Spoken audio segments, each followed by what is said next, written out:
What's up, y'all? This is Hank Denson, aka the Joke Dealer, hashtag Pay Teachers More Money. This is from Teacher Relief Live. I started the show. It's called Teachers Talk. I figured everything that's going on in the world today, right now, as of today, the teachers are all we have. We need to talk to them. These kids are at home. And I want to talk to the teachers about how they feel about stuff. And it's not just basically based on what's going on now. It's based on what has been going on and where we are now. So I got teachers that I know all across the country, and I have begged them to come out of their busy schedule to talk to me in their home, in the comfort of their home, about what is going on and how they feel. Today, my guest on Teach Peeps is Rasheeda Dye. Give it up for Rasheeda Dye, people. Hey, guys. Hey, so Rasheeda, what city are you in? Right now, I'm in Douglasville, Georgia. Douglasville, Georgia. Okay, cool. Yeah. What city? That is the city. No. I'm saying what school? What school do you teach at? What school? Oh, I live in Douglasville. I teach in Union City, Georgia for Fulton County Schools. Okay, how long you been teaching? Do I have to say? You gotta say.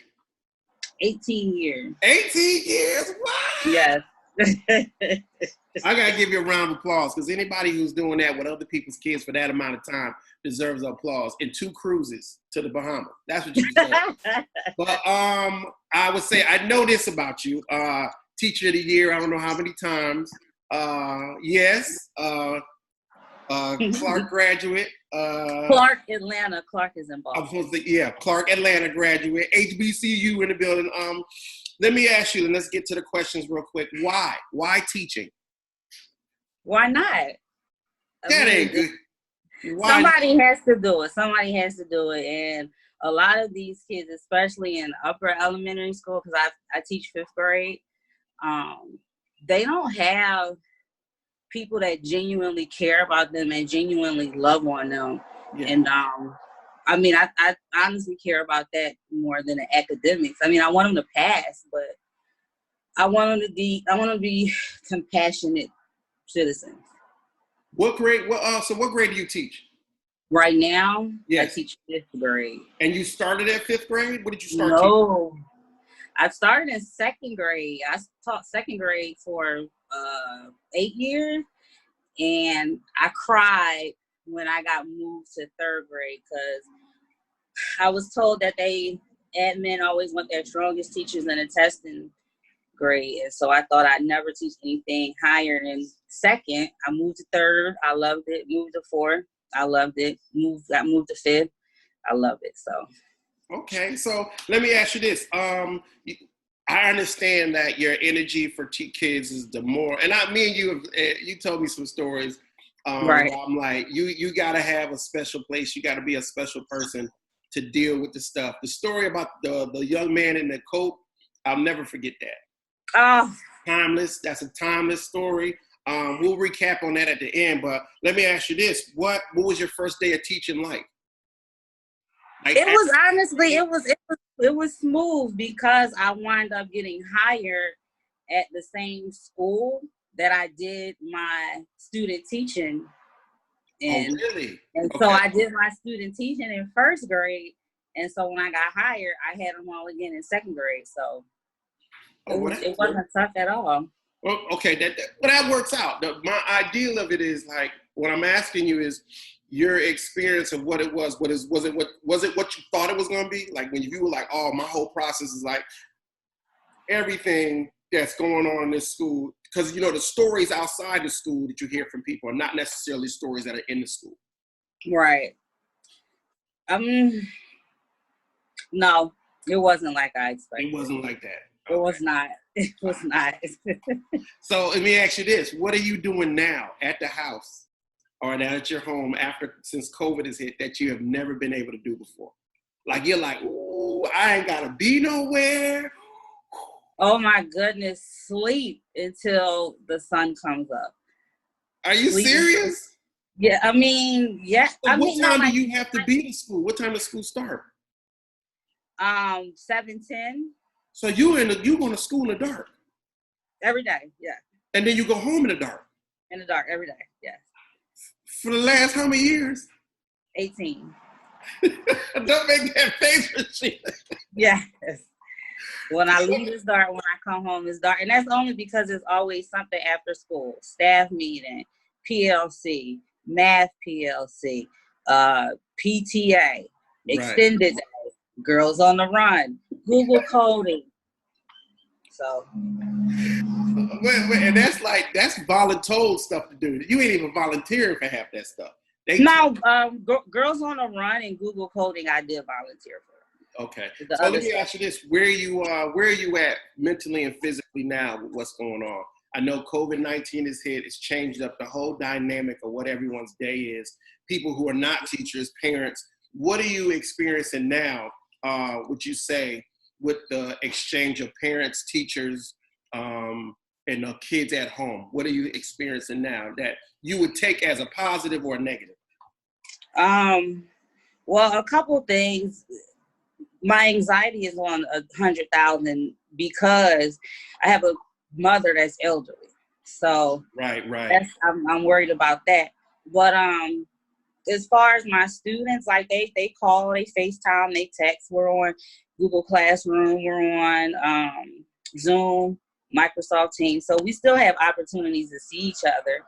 But I know that the parents are stressed. So a lot of times I'll call the parents after hours and just tell them to breathe. Like, it's going to be okay. Like, the parents are really going through it more than the teachers. Really? Oh, yeah. So what's the craziest thing that you experienced on any of the chats? Like teachers, parents coming in talking crazy? I had a teacher on the other day and she was like, I had to actually ask one of the mothers to, one of the mothers was just standing there just smoking a cigarette. Like right when the sun is, and the kid was like, Mom. And she was like, what? It's my house. I'll smoke in here if I want to. Was she old enough to smoke? Yeah, she wasn't smoking weed. She was smoking a cigarette. I'm saying, what's this? I mean, I think the crazy is, well, no, it wasn't really crazy, but I had a student during a math lesson. She was getting her hair braided. And, when you reach your hand up there to see how much you got left. Wait a minute. Do you see this? When you see that hand go through? There you go. Man, could you not? Okay, I understand you're doing her hair, but just refrain from popping her while we're on here, would you please? Right. Let me ask you this. What is the, if people were to ask you anything about being a teacher, and if somebody said, hey, I want to ask you a question about being a teacher that people don't understand. What is America finally understanding, but they didn't understand it before? Oh, baby, we're teachers, doctors, lawyers, hairstylists, counselors, psychiatrists, psychologists. We're all of that. And it's not just from 7:10 to 2:20. It's longer than that. And you got to have patience. So you have to have patience. You got to have patience. What? So I know you got students. Okay, so there any students that you really don't miss? You like? Yes, there are, and they know who they are. They watching. I love you, mean it, but. So when you go into the Google and the Zoom meetings, you be looking for them, or is she? They are all on there. So that's the kid that ain't never sick. Yeah, right. And if they are sick, they still coming to school. All right. You're originally from what city? Philadelphia, Pennsylvania. Okay, Philly in the building. What made you think that not go back to Philly? Like, there's different education. When you got your degree, why were you like, oh, I'm gonna stay in Atlanta and teach instead of going home and teaching in Philly?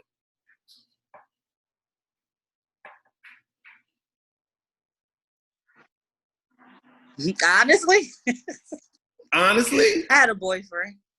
Oh, okay. That's none of my business. And I probably didn't like him. All right, so let me say this, and let's break the disclaimer here. You did. Rasheeda Dye is my cousin, and she has been quintessentially one of the reasons why I'm here in Atlanta and I push like I do, because she is one of the greatest people on this planet. I would say she works hard to make sure the kids get what they deserve. Past everything that's happened in her life where she would just say, F this, not doing this. She has buckled up tied her shoes up and headed back in there to help out. So I would ask you to say this for me. The people who are watching this, and when I post this, I just say, you guys, when you see a teacher, and this is one of the ones I know the story, and I know what they've been through, and I know that at any point in time, they have the education to go somewhere else and get a bigger check. I want y'all to understand that the sacrifice is bigger than you think. And it doesn't come from a place of, I got a stamp, I got a ribbon, I got a trophy. It comes from the place of, I care about these kids. So I don't want to make it too emotional in here, but let's do this. Your 5 favorite foods real quick. 5 favorite foods? And I'm not talking about what you eat now, because you want this little runner vegan. No, I'm talking about if you were eating whatever and you could live through whatever, what would you eat? Pasta. Okay. Crab leg. Lay's Flaming Hot Chips. Hot chips? Pop-Tart. Yeah, Lay's Flaming Hot Potato Chips. And Pop-Tarts, what flavor?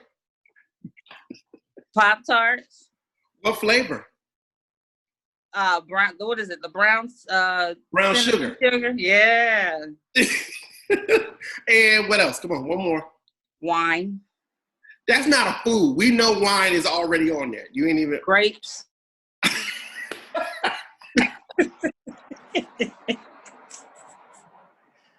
Oh gosh. If you were to say anything to anybody about giving any message to anybody that's at home and they're dealing with their kids now during all this, what would you tell any parent to focus on? What would you tell them? Spending time with their children and just, it's a scary time, but relax and breathe. And us as teachers, I know it's a lot of controversy about what's going to happen with students next year. Even if students, if they're struggling and they're still going on to the next grade, if they have a good teacher next year, they're going to fill in those gaps. So just breathe and just make sure you're taking care of yourself and your family and, spending this time with your kids. Cool. So look, you know what I always say, pay teachers more money. Why? Because teachers matter. Kids matter most. I'm going to say this to you, and I thank you for your time and your energy. I appreciate everything you do. You were the backbone angels sent from heaven. Now, what I'm dealing with at this house. So, and everybody's like, oh, he's a good, yeah. The thing is, what's hard about it is he knows that he just made it to the 8th grade. So them knowing that they ain't got to do the fight is, you got to do this want and I'm dealing with a dude that's like, so let's talk about this. Let's make this make sense. So you to do work that I've already got passed for. So why am I doing the work? Like we could be, and he'll say something like, no, we could just eat a pizza, play some PlayStation, hang out. Like, I don't even mind, Daddy, if you drink a beer in my room. I ain't even mad. Like, he doing me a favor. So, where's the line? Well, thank you, cuz. I appreciate you. You know what it is. It's always good in my heart. Yo, people, this is Hank Denson. This is Rasheeda Dye. This was Teacher Talk. Thank you for tuning in, yo. Watch the next episode. Appreciate you guys. Peace.